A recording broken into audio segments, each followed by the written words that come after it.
Бәріне сәлем, бұл жобасы біз бұл жерде ешкімде айтпаған сырларды, құпияларды, ұятсыз, ыңғайсыз оқиғаларды оқимыз. Бүгін бізде қонақта маған қатты ұнайтын пара, Есентай және Разия.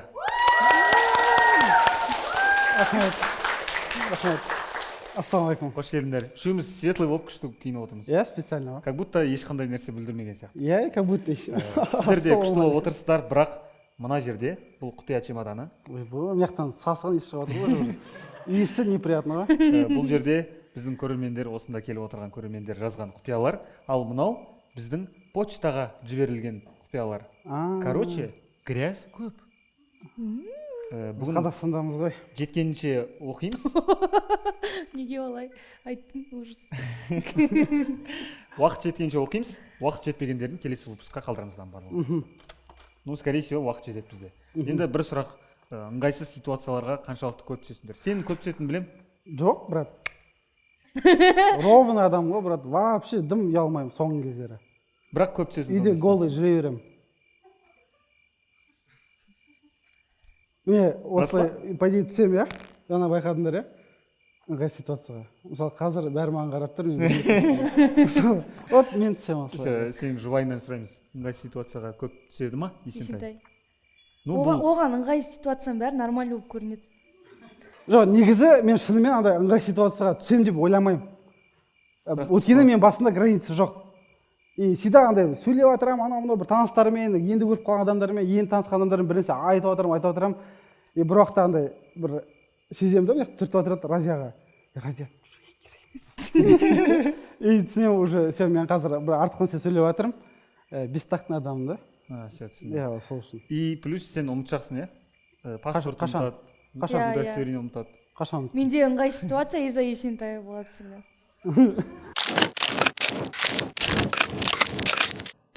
Бүгінгі бірінші құпияны кім оқиды? Қызым жол жіңішке, мен оқиын. Любойын алда оқы. Мен университет бір. Кстати, соңында бір-біріміздің секретімізді табуымыз керек. Сен менікін, мен сенікін. Сіз жазған жоқсыз, е? Оқылмай қалса ше. Оқылады ол. Оламыз сенікін де жетеміз. Мен айтам ба, онда мынау мен секретім, я деп. Біз угадать етсек, біз угадать етсек, я айтасың. Мойындағың келмесе айтпай қой.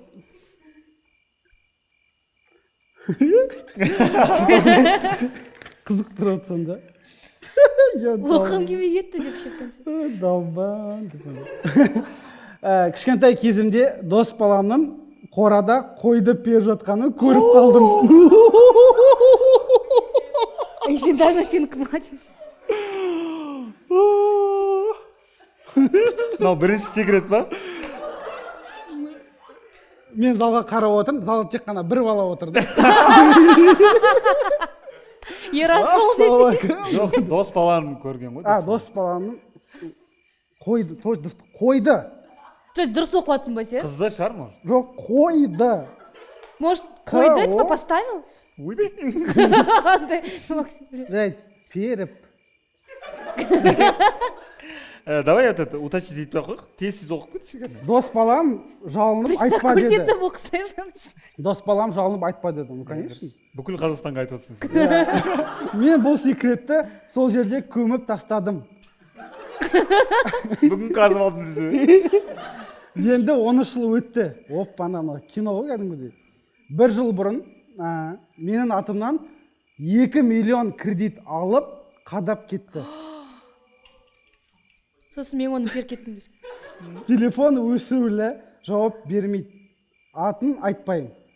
Бірақ досым, бұны көріп жатсан, сен оны сездің. Қарызымды срочно... Қойды бергендер ше. Қарызымды срочно қайтармасан, келесі выпуста атында айтам. Еше ол аңсағанның оқырманы.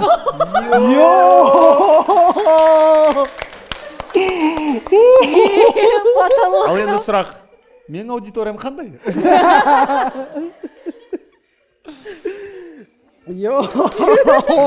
Бұл ойыннан шығарып отқан жоқсың ба? Мен қызарып кеттім мына жерде. Мен ойдан шығарған жазылып тұрды просто. Мен ойымда нәрсе айтқан жоқпын. Пассатпен жазып қойды деген. Сен натуре, прикиньте. натуре. Мынау тиктокқа күшті кетеді. мынау кәдімгі не сендерде осындай ма не? Жоқ, бұндай емес еді. Бүгін әшейін бірінің артынан Бізді келеді дегенге бәрі ашылып жатқан шығар андай. келесі Жоқ, мынау енді мына ситуацияны опрос оқимыз ба? обсуждать етейік, Өзекті мынау кәдімгідей мен ұмытқым келіп тұр максимально. майын ағызып тұрып в прямом смысле. Жоқ, ұялтып тастайық та оны, давайте. Анда қайсысын? Ұялтып тастайық та оны. Ну, он посмотрит такой, ұялып Өзі қалып. ұялат шығар так. Нормальный сияқты. Біз зорлық-зомбылыққа қарсымыз. Иә. Біз Иә. даже жан-жануармен болса да. Даже қойларды. Ё-моё! Мен қойдың етін жеп жатқанын уже фейсбуктен көріп жатыр. Кеше ғана қойдың бешбармағын жегем. Примерно 6-7 сынып оқып жүрген кезім еді. Агенттің заманы ғой. И жақын подругам бір жігітімен жүріп жүрген. Потом ол жігіт маған да агентте жазып бастаған. Но мен ол жігіттің подругамның жігіті екенін білмедім. Біраз уақыттан кейін подругам бәрін біліп, екеуміз өмірімізде көрмеген жігіт үшін төбелесіп қалдық. Қазір сол жағдай үшін ұяламыз. Қойдан кейін фигня алып кетті. Вообще андай мен Нормально ма? қойдың түрі тұрады. Қой мәселесі атқан ба? Сен шүкір етші мына жағдайға. Жоқ, сен именно бірінші қойды алғаның ше. Сол ғой самый андай. Соңында Одан кейін не айтасың? бір күні 2 ай сөйлесіп араласып жүрген жігітпен белгілі себептермен араласпай кеттік. Потому что ол қойды. Біраз күннен кейін таңертең оянсам, дайректіме сообщение келіпті. Ана бала, отправь мне те деньги за цветы и самокаты. Мынау енді. Деп жазған. Вот сейчас мы это обсудим. Деп жазған. Самоката дегені 1 сағат айдаған көшедегі джет қой сол. Самокат дегені сол 1 сағат айдаған джет дейді. Цветы дегені өзі 2-ақ рет гүл берген. Ішімнен қуады екен деп ойладым. Сөйтіп, запросыға кірсем, фейкпен срочно ответь и про деньги. Срочно ответь и про деньги это не я деп жазған. Біреу. Фейк аккаунтта. Себебі ол сомен қосылам деп кеткен. Ойбай. Мен бір абзацқа кетіп қалдым. Мақыл дедім. Короче, это не я деп жазған ғой. Мақыл дедім. Бывшасы шығар деп ойладым. Себебі ол сомен қосылам деп кеткен. Кейін кешке фейкіне пәленше ма, бывшаяң ба деп жазып жібердім. Ол бывшаям, оған ақшаны өзім берем, ана аккаунтыма ақшаны жібердім деп жазып жіберші деді. Түсіндіңдер ғой, короче. Бір күні 2 ай сөйлесіп жүрген жігітпен сөйлесіп жүреді да, сөйлеспей кетеді. Осы ана бала жазады, цветы, деньги, самокат. Цветы мен самокатқа қайтар дейді ақшаны. Мынау жынды ма дейді да. 2-ақ сағат жүрдік қой самокатпен. Аргетсе 800 теңге. Андай дейді да. Сөйтіп фейк аккаунттан ол жігіт жазады.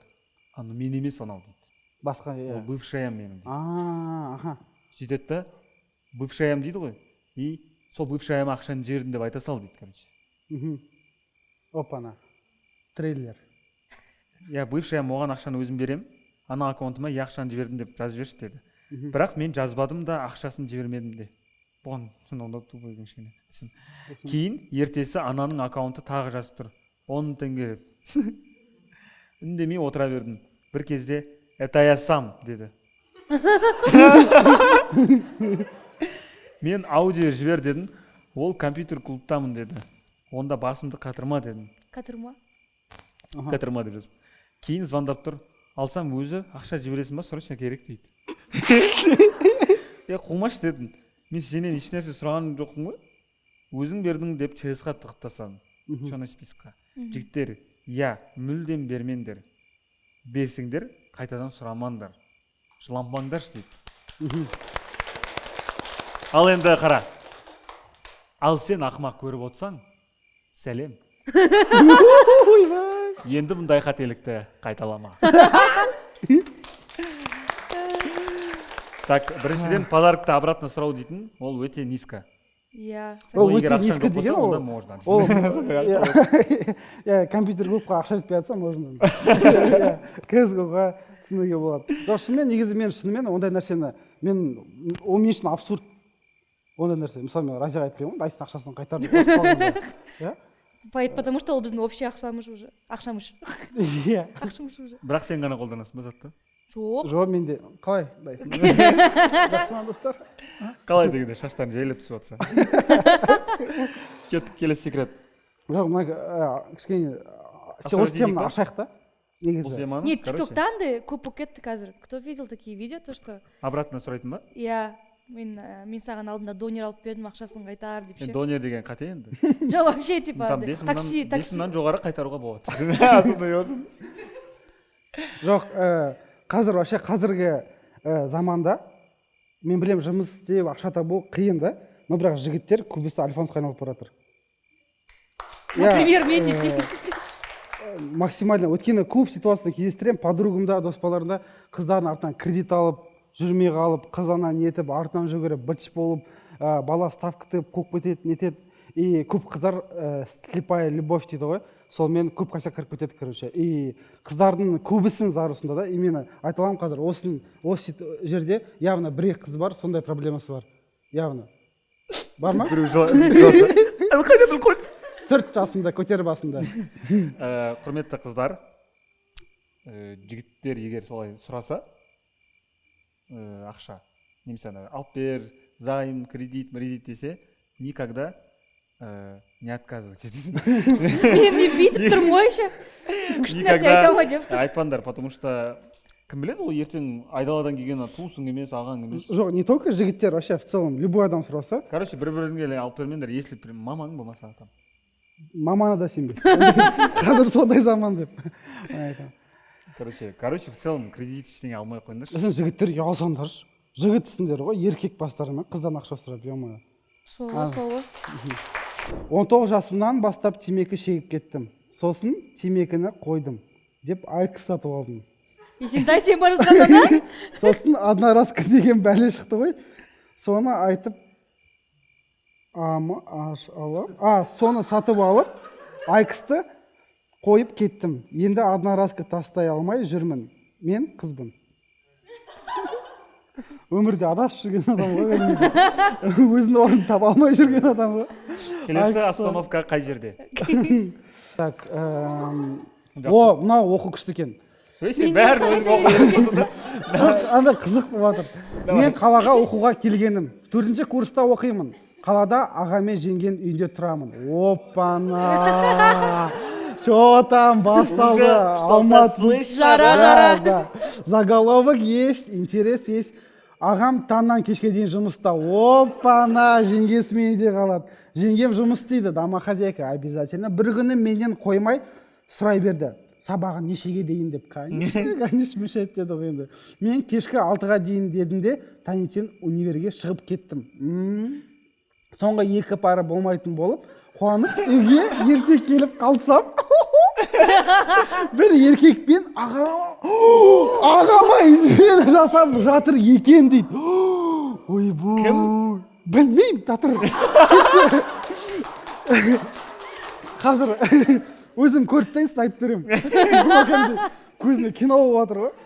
Бәсе, неге қашан келесің деп сұрай береді десем, енді ол жағдайда ағама айтайын десем, семьяларым менің кесірімнен айырылысатын сияқты как будто. Айтпайын десем, ағамды аяймын. Жеңгемді жеңге деп айтуға дәтім бармай қалды. Не істесем болады? Ема, бұл мынаны жазған адам, сен молодецсің. Сен өте мықты сценарист екенсің. Өте мықты фантазер екенсің деп айтқым келеді, бірақ та өкінішке орай мұндай ситуация бар. Так, бұл ситуацияда негізі в целом секрет ретінде өте мықты. Келісесіздер ма? Я прям өте прикольно. Өте прикольно емес қой негізі. Жоқ, именно прикольно в том смысле секрет ретінде деп жатырмын да. Ана жақындақтыршы. Қалып кетемін. Не істесем болады деп жазып жіберіпті. Жоқ, негізі ағаны айтқан дұрыс. өйткені измена дейтін өте жаман нәрсе. Я айту керек, ол как она есть. Или жеңгесімен разный нәрсе сөйлесу керек. Жеңгесін Жеңгесі не дейді ал? Болды бірақ Мә, апам мен сізді алдында көріп қалдым. Жоқ, ол қалай көріп қалады? Қара. Ол пардан келсе есік қиық деп ашылған сезу керек қой. Жоқ, кілті енді үлгермей қалады да енді. Қалай? О да однокомнатный ма? Кіріп келгенде резко алдында, есік алдында тұрмайды ғой былай. Спальня бар ғой бөлек. Там, может, музыка тыңдап жатты. Может, музыка Я дейді. А? Біреу я деді. Музыка тыңдап жатса, я дейді. Жоқ, бұл жерде кісілер емес. Короче, бұл қиын. Астарлы ақиқаттың Я. сценарий деп ойлаймын. Ал кеттік. Мектепте бір жігіт қатты ұнады. Күтіп жүргенде ол маған ВК-дан дружба тастады. Қай заман бұл? Қуанып кеттім, сөйлесіп жүрдік. Бір күні мектептен шығып, класстастармен дворға бардық. Ұлдар роллтон алып үйтіп жей бастады. Баяғы кезде бейшара болсындар, жеп көріңдерші деп қызықтырды. Өзіміздің ұлдар ғой деп роллтонды ұрдым. Еще бұрышымен. Бүйтсек. Сол кезде біз тұрған подъездің алдына ана жігіт келді. Ана роллтон аузы неде? Менен қалайсың деп сұрады. Менің аузым роллтон толып тұрғандай. Қолымда роллтон, потеря ұстап, кетші бар деп кетіп қалды. Просто так, кетші бар. Болды ма? Әлі күнге дейін ұят дейді. Значит, әлі күнге дейін таныс болып тұр ғой бір-біріне. Мектепте мұғалімдер күніне тарих жасайтын. Ойбай, не болып кетті. Мен вообще Пранк жасайды. Есентай ояншы. Мектепте мұғалімдер күніне пранк жасайтын болдық. Тарих мұғаліміне істейтін болып келістік. Молодцы. Мен басты рөлде болдым. Ойбай. Дүние жүзі тарихында Абайды айтып қудым. Дүние жүзі тарихында Абайды айтып. Күлкілі ғой. Абай шоке жүр. Ол дүние жүзі тарих қой деп ұрысты. Конечно. Мен Абай дүниені тарихта қалған деп айқалай бастадым. Короче, міне, дүние жүзі тарихында Абай туралы айтқан. Ол Қазақстан тарихы ғой, маған дүние жүзі тарихын айтпайсың ба? Осы ма пранк получается? Мен Абай дүниені тарихта қалған адам ғой деп айқаладым. Ұрыс бастады, короче. Сосын одан да қатты қуып басында партаға соға бастадым.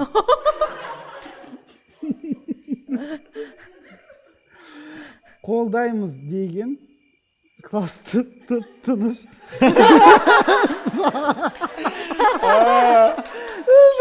Бұның өзіне пранк жасап тұр ғой. Тұрдым. Елестетіп отырмадым. Сен классасын ештем қой. Қадап кетсен. Еще директор келіп, түсініктеме жаздым. Конечно, жазасың деп. Не істейсің? Ойбай. Күшті екен. Мына жақында кішкене күлкілі екен. Мектептегі пранктар. 1,5 жыл бұрын үйдегілерге айтпай сөйлесіп жүрген қызымен жасырын үйленген едім. Қазір бір қызым бар. Соны үйдегілерге қалай түсіндіріп айтарымды білмей жүрмін дейді. Косяк, иә? Жоқ, негізі косяк дегенде қалай болады екен? Оны неге айтпаған екен ол? Ситуация сонда ғой. Немересі болып тұр ғой, сонда. Уже, иә? Немерелеріңіз міне деп кіріп келсін да. Не айтсам ба? Анау кішкентай балаға ұрсамайды ғой. Әрі қарай көре жатамыз дейді. 1,5 жыл бұрын ба еще? Или былай істеуге болады. 1,5 жыл. Мама мен үйге өзі барады, әйелін тастап кетеді. Мама мен бір қызға ғашық болдым, баласы бар дейді. Бірақ та қатты жақсы көремін, нереально. Баласы бар, менен десе. Жоқ, вообще дейді, осы өмір салмай, мам, үйленсем болады ма дейді да. Сөйтіп көндіреді, сөйтіп үйленіп кетесің, заново бәрін тойдан жасап, ана бала көбесе прием сияқты өмір бойы секрет болып қалады. Сізде? Айтсын. Менде бір вариант бар. Айтсын деп. Короче, үйленеді да, короче. Екеуі. Вот мына қызды жақсы көремін дейді да, сол қызға үйленеді ғой. И сосын ал өтірік іш салып жүреді, екіқабат сияқты. И тез тұтсайды. Іш салып жүреді, осы үйленеді, потом уақытты айналдырады. Үйде тез жүре ма? Тез жүреді. Баласымен жүреді. Бұл жерде қиын. Короче, любой бұндай проблемалардың барлығын шешетін диалог. И астарлық. Ясарлық. ата аналары олар сендердің ең жақын достарың, сол үшін любой нәрсені айтып жүріңдер. Тек қана Согласна. досым үйге қыза келді. Опана, осторожно. Осторожно. Біз комнаталарда тыныш жатып қалдық. Досым 2 сағаттан кейін кетеді деп айтты. Біз ұйықтап қалдық, типа. Таңертең оянып, ұйқымды ашпай, досымның комнатасына трусымен кіріп бардым. И ана қыз кетпеген ғой, ужас. Ұялып қатып қалдым. Еще ана қыз кімсіз? Мистер К. Сосын не істерімді білмей, саламатсыз ба дедім. Макс қайда? Деп түпет еттім. Хотя Макс сол жерде ұйықтап жатыр. Есті жауып, кетіп қалдым. Андай Лайтовый, лайтовый, басқасын қойшы, мен. Кішкентай күнімде өз телефонымды жоғалтып алып, әкемнің телефонын сұрап, қолданып жүргенмін. И туалетке телефонмен баратынмын. Бір күні прикол ұстаймын деп, телефонды туалетке түсіріп алдым. Деп шоштым. Ол сеніп жылап жібере жаздады. Тупой папасына пранк істеп жүр. Папасының басына келіп, баласы пранк істеп жүр, тупой. Сосын тура сол күні кешке қарай телефонды шынымен туалетке түсіріп алдым. Сестрам келіп айтсам, ол сенбейді. Кетші, ойнама деп. Сосын барып көрсеттім. Қайта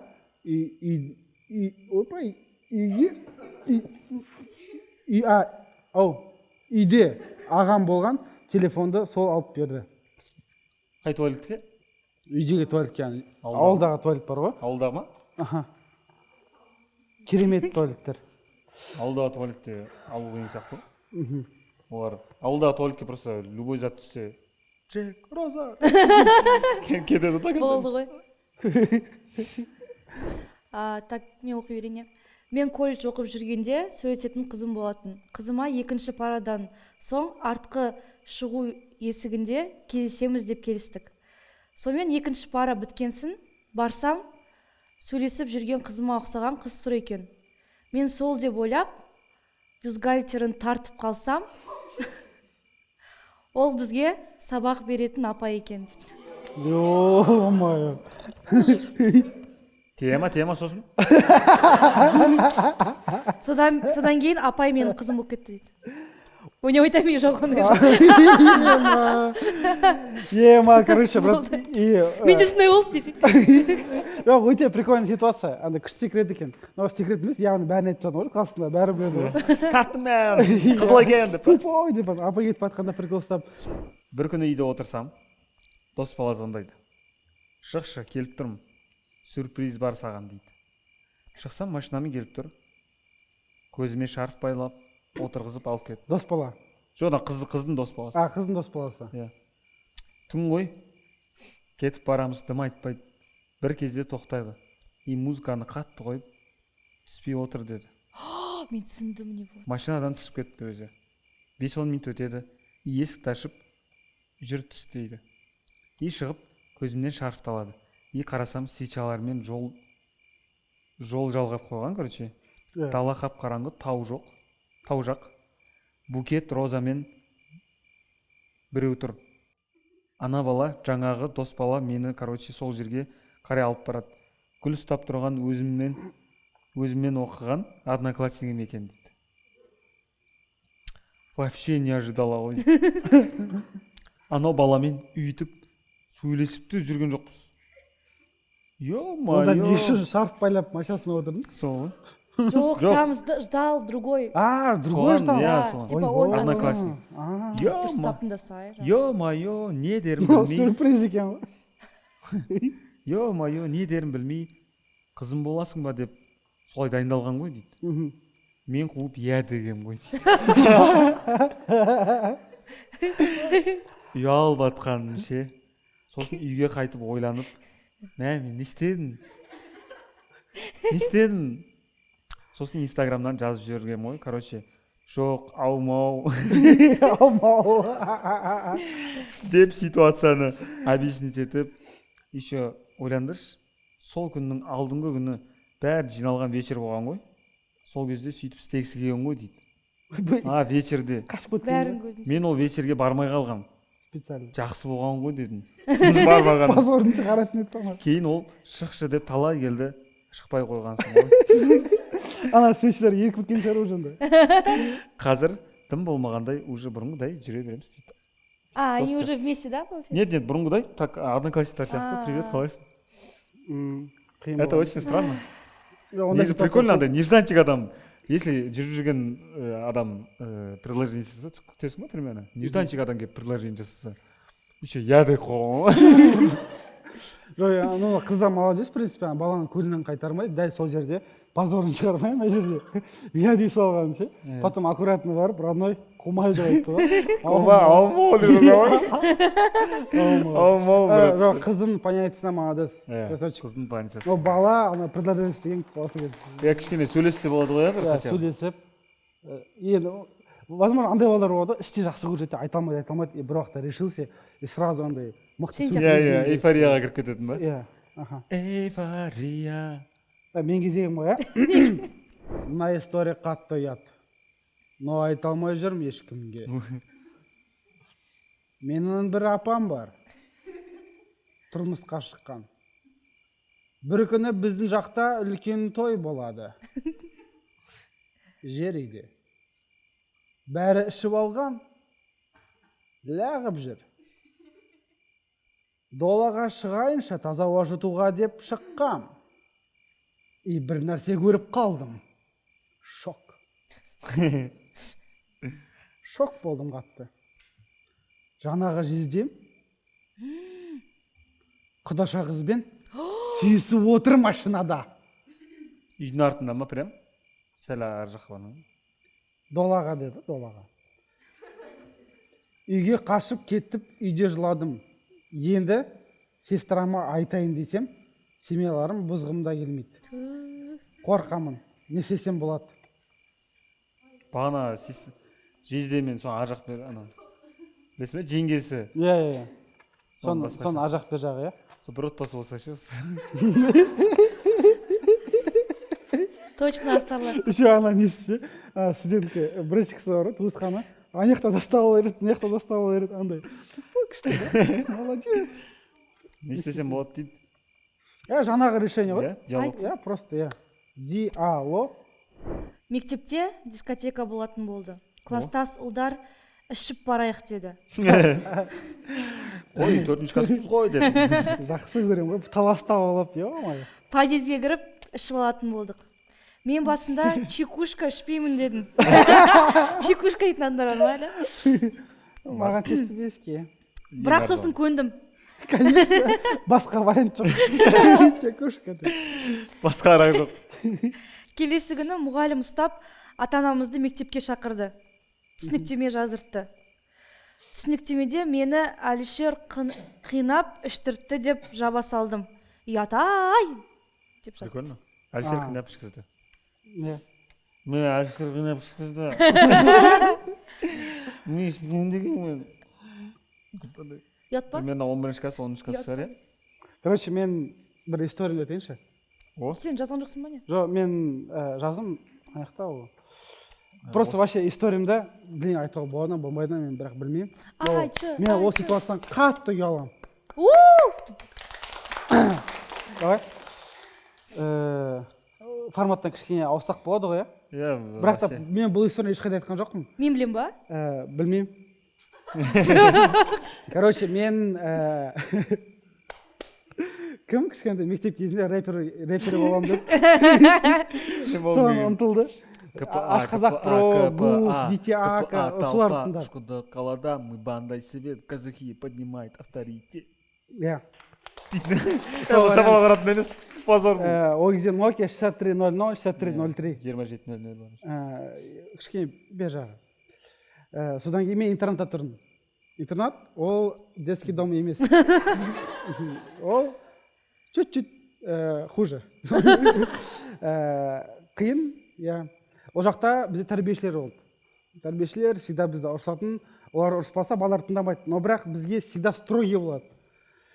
И біздер анда оқушылар бөлек армия, тәрбиешілер бөлек армия. И всегда тихоря ұрсамыз. Поставление, сондай болады, короче. Ананың смесіне шолаймыз, бәріміз шолаймыз, короче. Қыздар бөлек, балалар бөлек, бірге қосылып, біз қатты дружно болдық.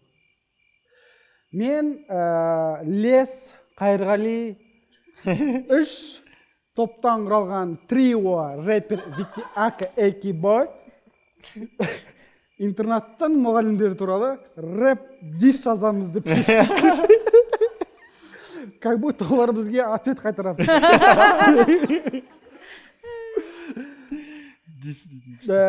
Ол менің қателігім, мен балалық қателігім, мен сонша прям андай тупой болғам, қатты ұялам.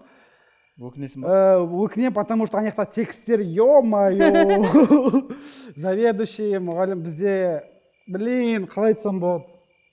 Мен тексттарын айтпай қойыншы, ол просто кестек. Бір жолын.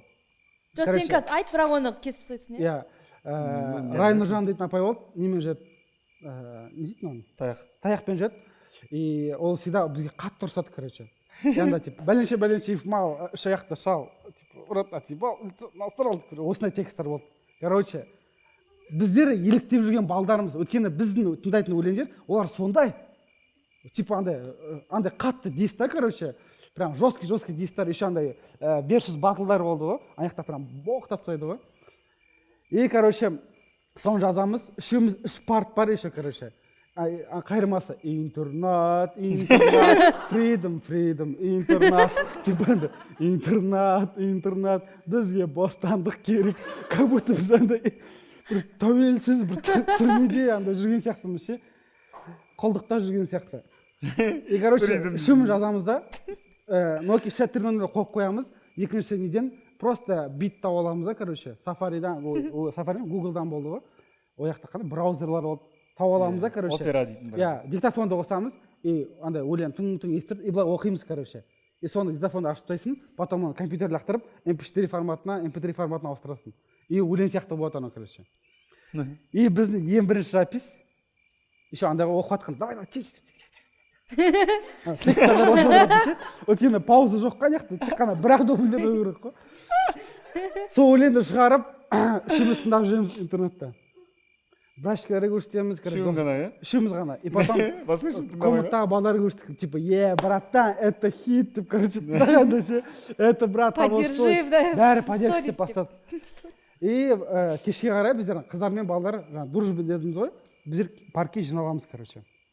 Паркке жиналғанда қыздар айтты, короче, бізде бір эксклюзив бар, бірақ оны ешкімге айтуға болмайды. Да, конечно, давайте. Біздер қатты дос болдық. И сол өлеңді көрсетеміз, қыздар типа, топ деп, короче, қыздар бізді қолдайды. Тандыр жіберді ма? Иә, типа, маған жіберші деп, короче. И біз жайлап таратамыз, ол кезде бір 5-6 адамда болды, короче. Интернаттікілер наушникта ақырын тыңдап жүреді, короче. Даже қазір сабақ отырасың ғой, ана апайға жанында тұрады, сол өлеңді тыңдап тұрасың. И бір уақытта ана қыздармен қатты ұрысып қалдық. Мәсіған. Иә, бір күні бір нәрсе болды, не помню, ұрысып қалдық, таңертең тұрамыз. Есік қағады, короче. Есікті ашамыз, үшеуміз мамамыз тұр. Төменге түсіңдер дейді. Заведующий кабинетіне барсақ, үшеуміз мамамыз, заведующий, бүкіл мұғалімдер. Үшеуміз бар. Үшеуміз кіріп келеміз де. Ой, атын айтпай қойын, допустим. Түгеншеева, Полешеева. Түгеншеева, Полешеева кір дейді. Ана қыз кіріп кетіреді, қолынан телефоны бар. И бізге былай қарайды. Мен ұрыспа деп айттым ғой сендерге деген сияқты. Тұрады да өлеңді қосады ана жерде. Мен ана жерде ұялғам. Вот анау қатты ужасный. Прям мен қатты ұялдым. Мен маманың көзі, мама қарап тұр ма? Балам, ты талант. Я родила начало настоящего таланта. Мама қарап тұр, типа, балам, остан шаяқ деп, короче. Біздер қызарып, біздер прям бүйтіп қалдық, короче. Тек қана кешірден басқа ештеңе айта алмадық, кеттік, қатты ұрыстық, қатты ая жедік. Ана қыздарға диш жасап өттік. Сосын солай менің бір апталық рэперский карьерім сразу аяқталды. Вот осындай ситуация, короче. шынайылық үшін үлкен мен рахмет. кәдімгідей андай ашылып қалдым бар ғой. Біз сенің осы секретіңді айтатыныңды білдік, сол мұғалімді қазір ортаға шақырдық. Ана мұғалім вот 20 жыл өтті енді менен не істейсің?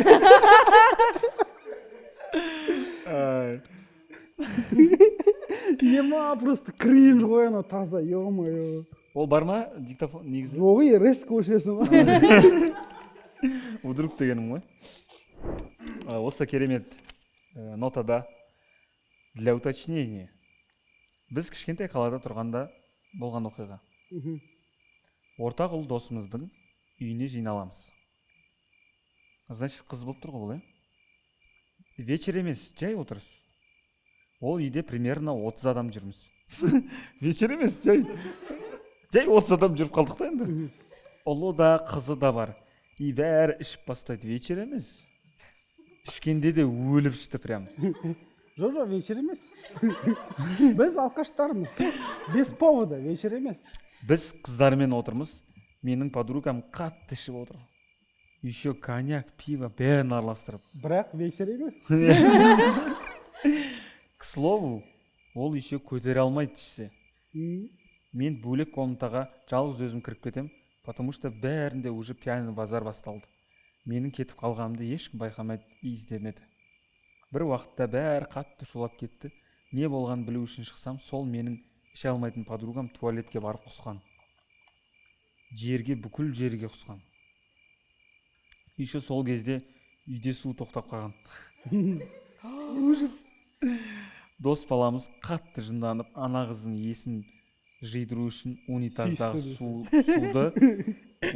суды кружкамен алып бетіне шашып жуындырған.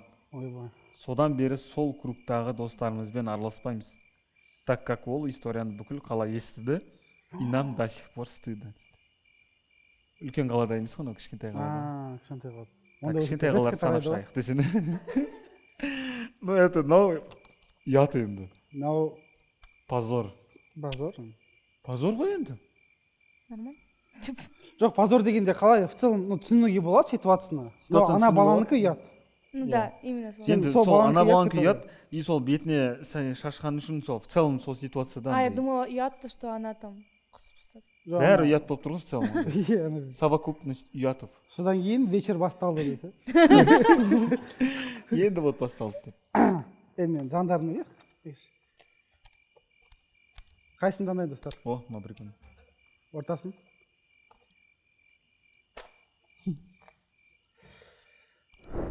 Әкем 48 жаста. Анам 58 жаста. 20 жылдан кейін деп андай мектепте есептер. Әкем 48 жаста. WhatsApp-тан сообщение оқу білмейді. Бірақ жіберуді білмейді. Білет шығар жіберуді. Кешірші екен. Ештеңе білмейді жауап салма деп. Әкем 48 жаста. WhatsApp-тан сообщение оқу біледі, бірақ жіберу білмейді. Содан маған кеше сообщение жазып бер деп сұраған еді. Туыстар группасына видеоларын беріп жатқанда Айгерім Брусиловскийдің контактыдан Жан, когда приедешь, я тебя жду деген сообщениесін келіп қалды. Өзім шоке болдым. Ал ол сол күні кетіп қалды. Мамаға жұмысқа кеттім деп айтып еді дейді. 48 жастағы мужик. Жоқ, 48-де болса, если приедешь десе, онда нормальный формада болып тұр. Жан, когда приедешь, я тебя жду. Ойбай. WhatsApp-тан сообщение жіберу білмейді. Қалай сондай сообщение жіберу білмейді болса, ана қызбен сөйлесіп жүр. Yeah. Аудио жіберу. Where is logic? Where is logic? I don't know what about it. Оны сарды бұны дейтлет. I don't know. Айгерім Брусиловский жазып қалған ғой ше. Мен көршім ғой мынау. Біздің жоғарыдағы көршіміз ба? Кстати. Біздің үстімізде көршілеріміз бар да. Айтып берші сол көршілерді жауабы. Жоқ ой ол. Может, ұялып қалар деп андай шын. Так, кішкентай кезімде көрші үйдің өрігін ұрлайтын едім. Сол күні сол бір күні сол үйдің иесіне ұсталып қалдым. Сасқанымнан тұз бар ма дептін. Азы өрік. Тұзда ма? Күшті бар дейтін заты. Кешкісін үйге бір шелек өрік әкеп берді дейді. Тема. Е, О, ма. мынау күшті. Молодец. Өліп қата қал деді ғой. Бір шелек андай, короче, бір шелек мынандай болады ғой, иә? Мынандай шелек қой, иә? Үсті өрік, асты полный тұз болса. Тоже прикольно Прикольно. ансаған. Вот. Почему нет? Да? Тоже прикольно. Здравствуйте. Прикольно екен андай. Күшті Жоқ, ғой? негізі вот осы күшті көрші екен да. Тиктокта андай болады ғой. Не говори. 10 интересных фактов дейтін ше. Сондай бір историяларға ұқсайды екен. Мынау енді одан сәл ұятсыздау енді. Жазда 10 класста ауылда үйдемін. Түнде жібермейтін болған соң телевизор көріп отқандай қосып қойып, бәрі ұйықтағаннан далаға шығып кетеді. Сөйлесіп жүрген жігітім мотоциклмен келіп тұрады. Түнгі 3 сөйлесіп тұрамыз, есік алдының светі жанады. Біреу оянғанын түсініп, давай демей даже үйге қарай жүгірем. Алдымнан папа шығып қалады да, не істеп жүрсің түн ішінде дейді. Туалетке шыққам деп тұрғанда, забордың ар жағында мотоцикл завод етіліп айдап кетеді ғой. Ұялып үйге кіріп кетем. Екінші күні кеш тұрып папаны көрмей қашып жүрген үйім ой дейді. Короче, папасынан ұялып жүрген ғой. Күшті. Прикольно андай романтический ғой. Күшті андай. Не істеп жүрсің? Туалетте жүрген. Сара одан қойса жета қатса. Аға көмектесу керек па?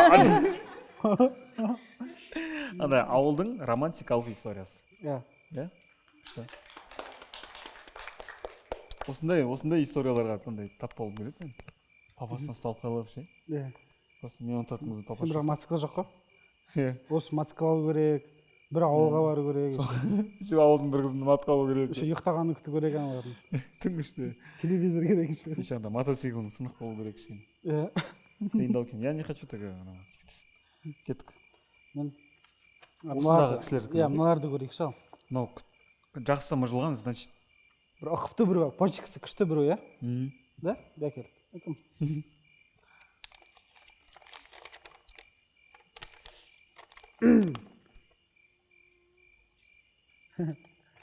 Вокзалда бір шалды көріп, көмектесемін деп шештім. Прикольно. Память жоғалтып алған екен. Жалдаған гостиницада бар дегесін, гостиницасын іздедім. 2 сағат вокзал жақтағы барлық гостиницаларды қарап шықтық. Еш қайсысына кіргізбеді. Бір моментте охранник бұл местный бомж ғой деді. Голос деп шығарып жібердім. Қашып кеттім, ана шал взглядпен шығарып салды. Бүйтіп шығарып салды ма? Немене тастап барасың? Ең обидныйсы 2 сағат гостиница разы жеп қалған ғой ана. Шал жұтқыз жүрген ғой. Қалай жұтқыз? Мен гостиницаны тауып берші. Памятін жоғалтып алдым. Сол ғой дейді. Шалға в чем прикол деймін да. Просто 2 сағат гостиница аралақсың. Просто 2 сағат бос уақыт болған шығар, бірақ бос уақыт көп қой ғой. Прикольная история. Вокзалдағы ғой шоның. Так бізде. Ой, деп. Подругам екеуміз квартирада тұрамыз. Подругамның ағасы біздің үйге часто қонуға келеді. Опа. А подругам кейбір күндері суткада жұмыста. Опа. Ағасы менің тамағымды мақтай береді. Ойбай. Қайда? Не деген күшті. Мына жұмыртқа қандай күшті? Тұзы көп болса да. Иә. Мына алма қандай дәмді? Сен бас деген? Бір күні подругам ночной сменаға шығып кетті. Үйде ағасы екеуміз жалғыз қалдық. Ағасы бір моментте магазинге шығып кетті. Вино алып келді. Вино алып келген? Вино алып келді. Суши заказ берді. Ойда. Мен спальнядан шықпай паника басталды. Не істеймін? Қалай шығамын? Вино ішпеу керек еді. бір кезде столды дайындап мен шақырды. Не үшін деп сұрадым. Келмеймін дедім. Келсейші деді. Сосын что будет, то будет деп шықтым. Аха. Бір кезде маған сестренканың жұмысына барып отыра тұршы. Мен бір қыз шақырғым келіп тұр.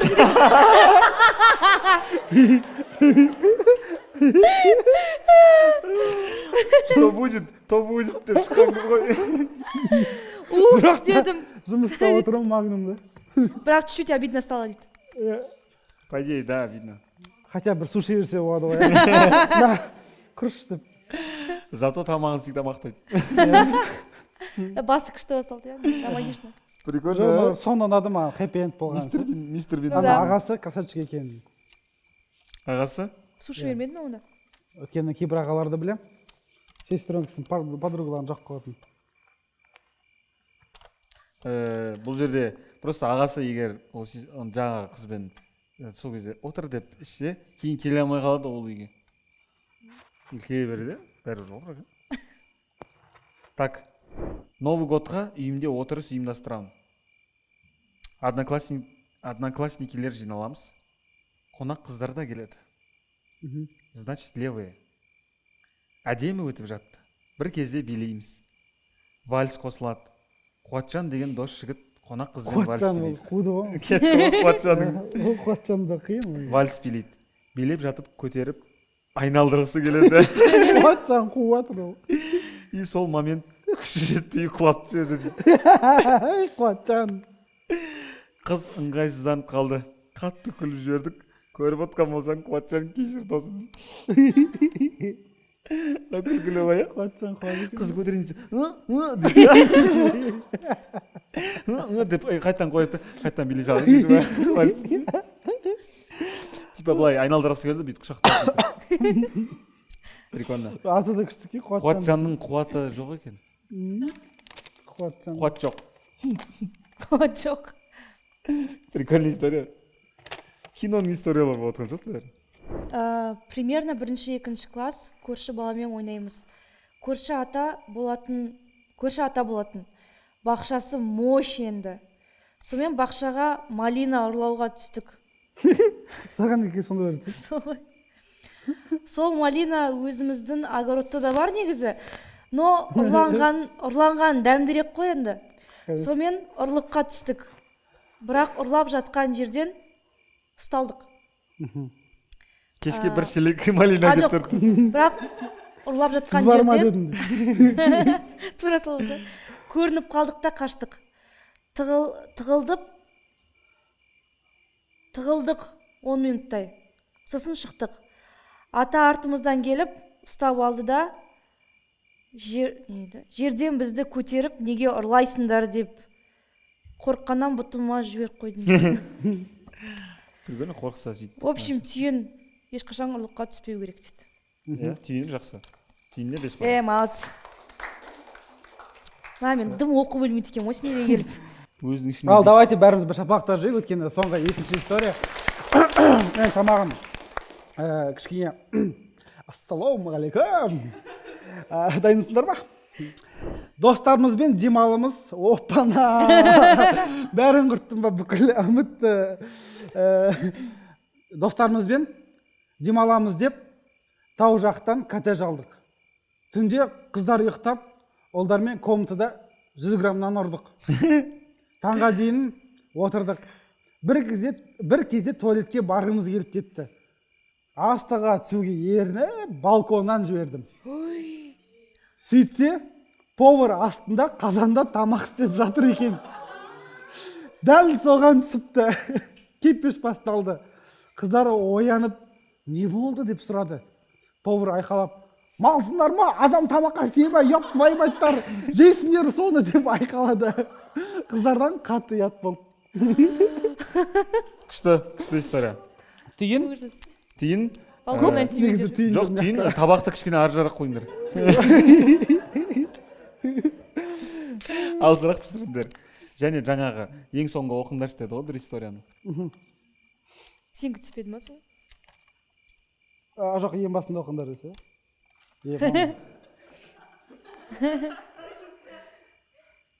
мына жерінде. мынаның бәрі не болып кетті ғой? 4 адам жазылған ма жан жақтан? Мына сөз нағара. Мына сөз оқып тұрсың ба? Не деп тұр? Опана. Кәні. Қан қой дейді. Неге айтып қойдым? Да, кеттік. Бұң деп тұр. Ма, сен оқыш, сен күшті нотада бітірейік. Мен күшті оқимын ба не? Бәріме оқысын деп жатыр да. Мен күштімін ба не? Так. Бір кезде жігітім екеуміз күні бойы қыдырып жүрген едік. Мен де Қызылордадан қонақтар келіп жүрген кез еді. Ой. Содан жағдай болмады. Сөйтіп, тура үйге дейін шығарып тастады.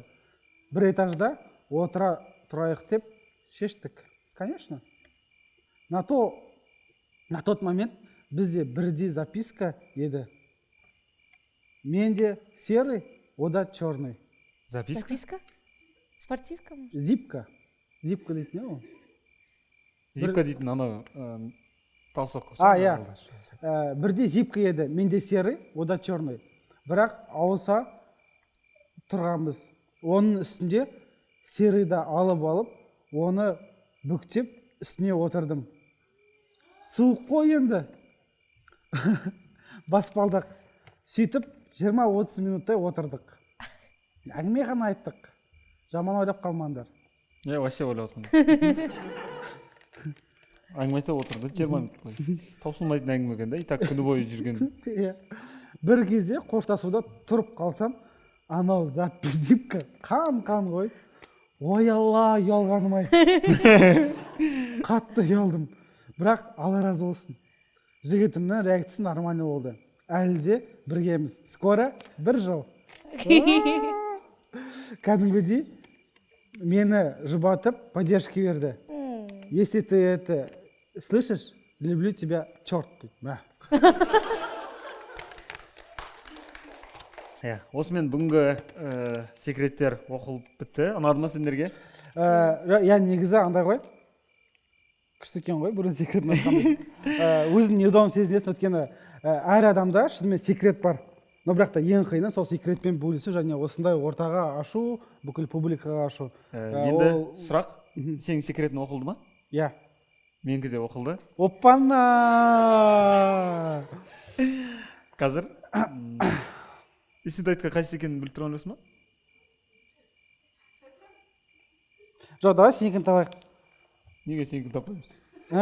Ладно, общий табайық, ә? Жалпы қандай секрет? Сенікі манаға не ма? Вдруг мен біліп тұрмын. Мен айта салам керек па? Вдруг болса, угадать етеміз қандай? Жоқ, мен біліп тұрсам ше оны.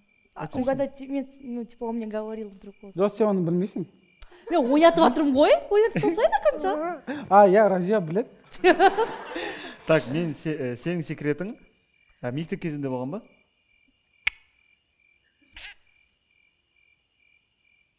Сен секрет, біреуімізге. Бірінші сенкі қоя, қойды біреуімізге. Сен секрет. Жоқ. Не қандай оқылды? Сен секретің манаға шашыма духи дейтін емес па? Так, сенің секретің құсуға байланысты, ішуге байланысты ма? Неге? Жоқ. Оған байланысты ма? Сен секретің манаға жеңгесін көріп қалған. Жоқ. Қалай? Апайға пранк. Сенің секретің апайға пранк па? Сен секретің апайға пранк па? Иә.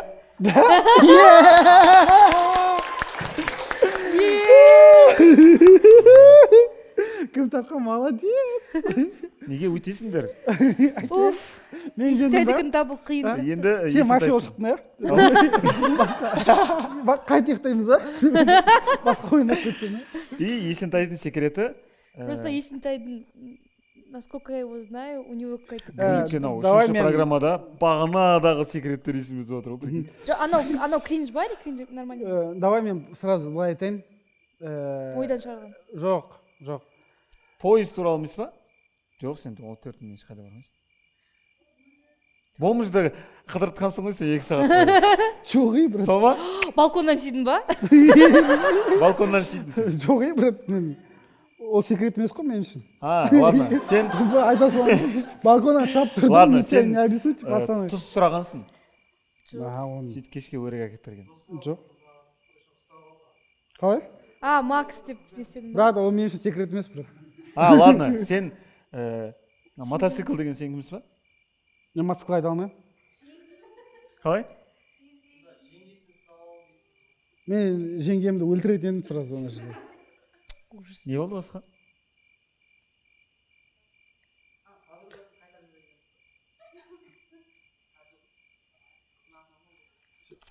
Сен өзің секрет айтып жатрсың ба? Жоқ, ол емес. Давай былай айтайық. Қызық отырып қайсы Осы жерден аяқтайық выпусқты. Айтшы. Егер де мен условия орындалмаса, келесі выпуста кездесеміз.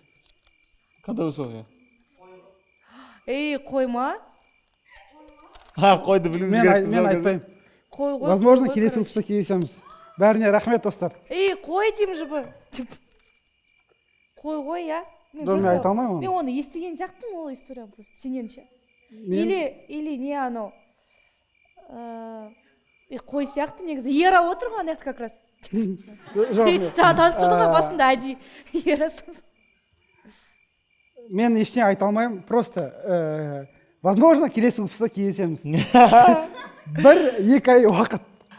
Құрметті достар, бұл жобасы біз Есентайдың құпиясын әлі білмейміз. Есентайдың құпиясы қайсы деп ойлайсыздар? Төменге комментария жазып кетіңіздер. Возможно, келесі выпусктарда ол өзі кеп мойындайды. Бүгін бізде қонақта болған Есентай, Разиюша. Рахмет келгендеріңе. Лайк, комментарий, каналға тіркелеміз.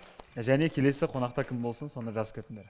Егер сендерде осындай құпияларың болса, онда төменде көрсетілген почтаға жазыңдар. Біз осы жерде міндетті түрде оны оқимыз.